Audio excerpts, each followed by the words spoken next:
नमस्कार। आज की क्लास में अपन क्लास 7th की इंग्लिश की बुक हनीकॉम्ब के चैप्टर फर्स्ट के पार्ट 6 का अध्ययन करेंगे। इससे पहले हमने इस चैप्टर के 5 भागों को पढ़ा है। 5वें भाग में पढ़ा हमने कि जब वो घायल व्यक्ति राजा से क्षमा मांगता है तो राजा पूछता है, मैं तो आपको जानते नहीं हूँ, आप कौन हो, क्या माफ करना है ये मुझे नहीं पता। तब उनकी जान पहचान होती है, वो बताता है कि मैं आपका एक दुश्मन हूँ, आपने मेरे भाई को मारा था, आपने मेरी संपत्ति जब्त की थी, इसलिए मैंने आपसे बदला लेने का ठान रखा था, और आप यदि यहाँ से अकेले लौटते तो आपको ज़्यादा से मैं रास्ते मार देता, लेकिन आप दिन भर नहीं आए। मैं दिन भर इंतजार करता रहा और अंत में जब सूर्यास्त के बाद मैं अपने छिपे हुए स्थान को छोड़कर आपके पास आया, तब आपके जो बॉडीगार्ड है, अंगरक्षक था, उसने मुझे घायल कर दिया, उसने मुझे पहचान लिया। और फिर वो कहता है, इसलिए आपने मेरा जीवन बचाया। यदि आप मेरे घाव को ठीक नहीं करते तो अब तक मैं मर चुका होता, तो आपने मेरे प्राणों को बचाया है, इसलिए अब मैं आगे से आपको वचन देता हूँ कि जीवन भर मैं आपकी सेवा करूँगा। अब उसके बाद राजा उनको माफ़ कर देता है और माफ़ करके वो वादा करता है कि मैं आपकी संपत्ति वापस कर दूंगा और मैं मेरे नौकर और डॉक्टर को आपके पास आपकी देखरेख और उपचार के लिए आपके पास भेजूंगा।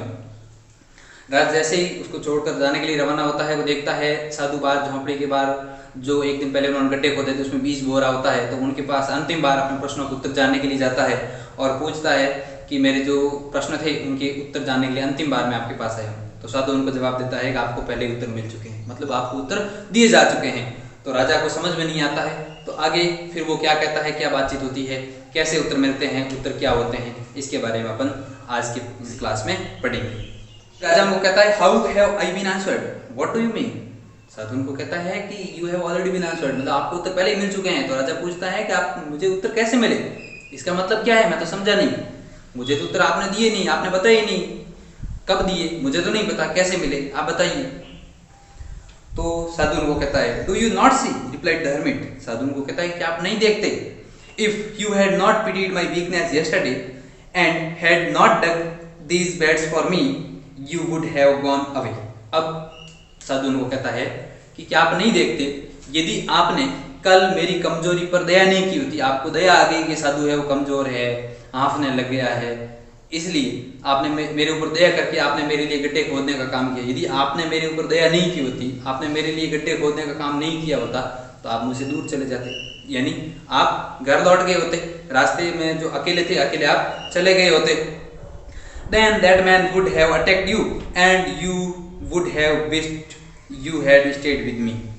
और वो कहता है, यदि आप मुझे छोड़कर चले गए होते तो जो आपका जो दुश्मन था वो रास्ते में था और वो आपके ऊपर अटैक कर देता, आपके ऊपर आक्रमण कर देता, लेकिन आपने मेरे साथ रुकने की, मेरे पास रुकने की बात है वो तय की, आप मुझे छोड़कर नहीं गए। So the most important time was when you were digging the beds। अब वो कहता है, इसलिए आपके लिए सबसे, आपने पूछा था कि महत्वपूर्ण समय कौन सा है, तो आपके लिए सबसे महत्वपूर्ण समय वो था जब आप मेरे लिए गड्ढे खोदने का काम कर रहे थे। And I was the most important man। और दूसरा प्रश्न आपका ये था कि आपके लिए जरूरी व्यक्ति कौन सा है, तो उस समय मैं ही आपका सबसे जरूरी व्यक्ति था, क्योंकि आपने मेरे लिए गड्ढे खोदने का काम किया था। And Do me good was your most important business। और आपने कहा था कि आपके लिए सबसे जरूरी काम कौन सा है, तो मेरे लिए अच्छा करना, मतलब मेरे ऊपर दया करते हुए मेरे लिए अच्छा करना ही आपका उस समय सबसे महत्वपूर्ण और सबसे जरूरी काम था। Afterwards, फिर वो कहता है, और उसके बाद when the man ran to us, और उसके बाद जब वो दाढ़ी वाला आदमी जो घायल था वो दौड़कर हमारे पास आया, हमारी तरफ आया, हमारे पास आया। The most important time was when you were caring for him। और उस समय सबसे जरूरी समय वो था जब आप उसका ध्यान रख रहे थे, और जब आप उसके घावों का उपचार कर रहे थे, उसका जो रक्त बह रहा था अपने रुमाल की सहायता से उसको ढक रहे थे, बार बार धो रहे थे, उसका उपचार कर रहे थे, वही सबसे ज्यादा महत्वपूर्ण समय वो था।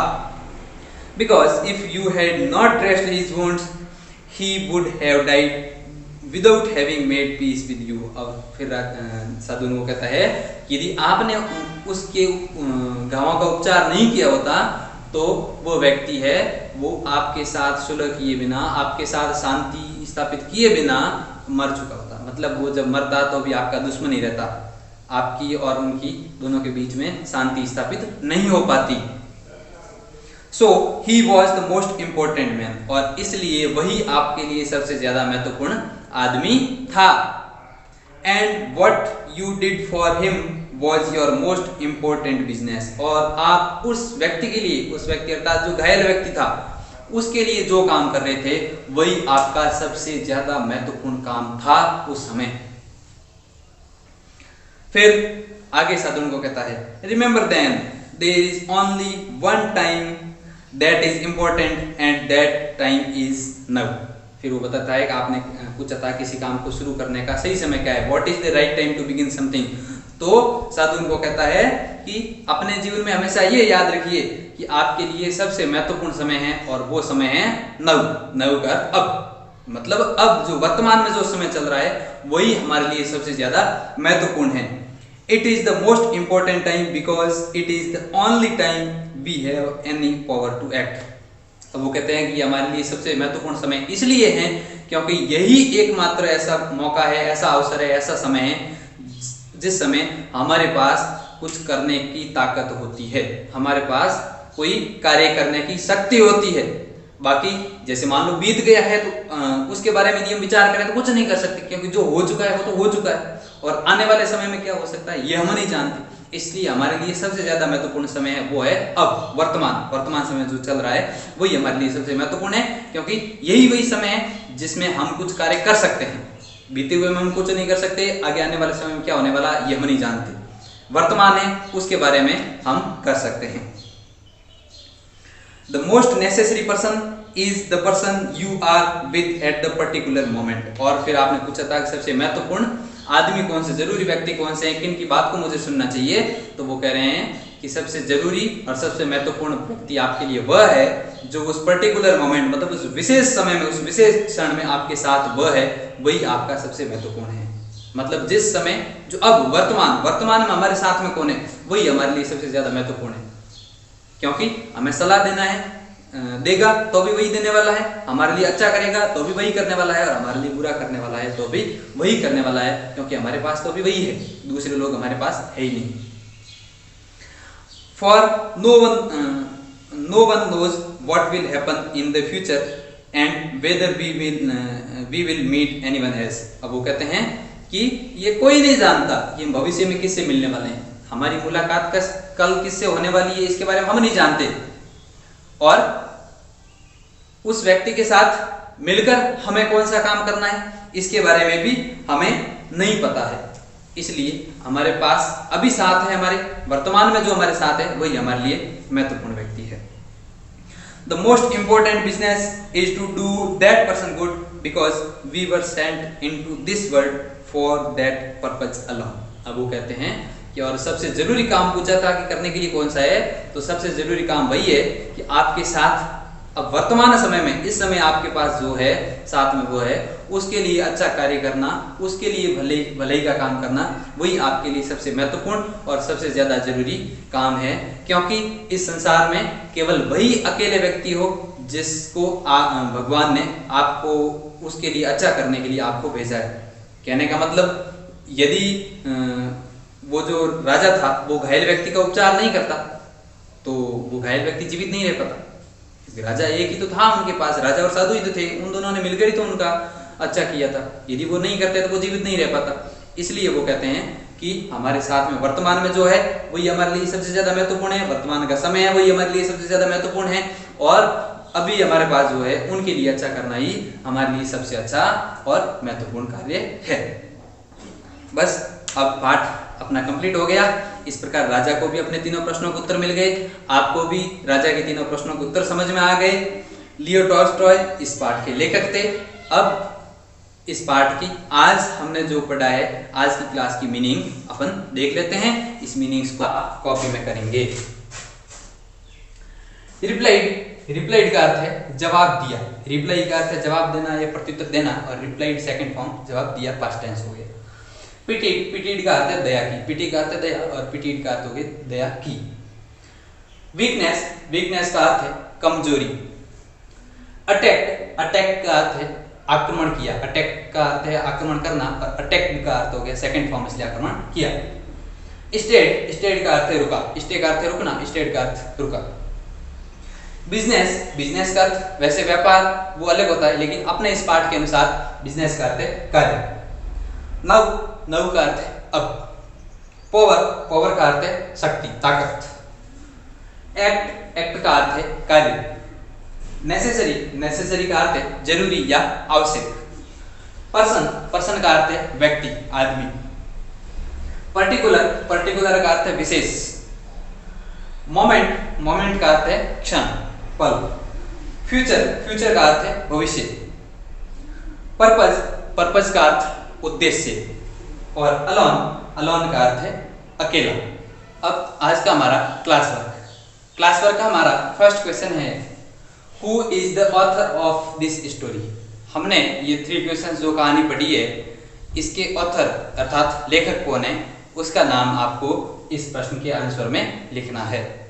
सेकंड क्वेश्चन है हमारा what were the hermits answer to the 3 questions. उन 3 प्रश्नों के साधु के उत्तर क्या थे, मतलब साधु ने उन 3 प्रश्नों के उत्तर क्या दिए। राइट ईच आंसर सेपरेटली, प्रत्येक उत्तर आपको सेपरेटली मतलब अलग अलग लिखने हैं। 3 प्रश्न थे, तीनों प्रश्नों के उत्तर दिए, तीनों प्रश्नों के उत्तर क्या क्या दिए ये आपको अलग अलग लिखने हैं। Which answer do you like the most and why? अब आपको उन तीनों में से सबसे अच्छा आंसर कौन सा लगा और क्यों लगा इसका कारण भी बताना है। जैसे मान लो आपको पहले प्रश्न का आंसर अच्छा लगा हो तो वो पहले प्रश्न का आंसर ही आपको सबसे अच्छा क्यों लगा उसका कारण भी आपको बताना है। क्लास वर्क के बाद हमारा होमवर्क, होमवर्क का हमारा क्वेश्चन है match items in list A with their meanings in list B. यानी ये लिस्ट ए है, इसमें जो वर्ड्स दिए हुए हैं उनके सामने लिस्ट बी में उनकी मीनिंग्स दी हुई है, मतलब उनके अर्थ दिए हुए हैं। आपको इस मीनिंग के सही अर्थ बी में कौन सा है उसके साथ आपको मिलान करना है। मतलब लिस्ट ए में दिए हुए वर्ड्स का जो सही अर्थ है वो लिस्ट बी में दिया हुआ है उनके साथ आपको मिलान करना है।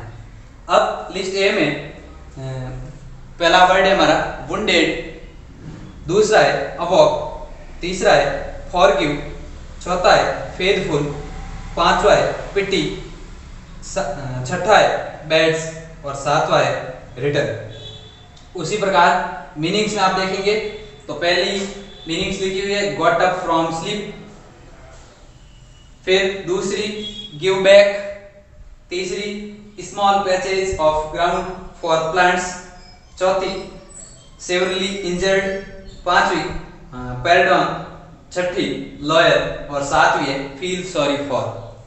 अब आपको लिस्ट ए में दिए हुए जो मीनिंग वर्ड है उनकी सही मीनिंग्स के साथ मिलान करना है। अब इसी के साथ अपना ये चैप्टर यहीं कंप्लीट होता है। अगले क्लास में अपन दूसरे चैप्टर को स्टार्ट करेंगे। तब तक के लिए धन्यवाद।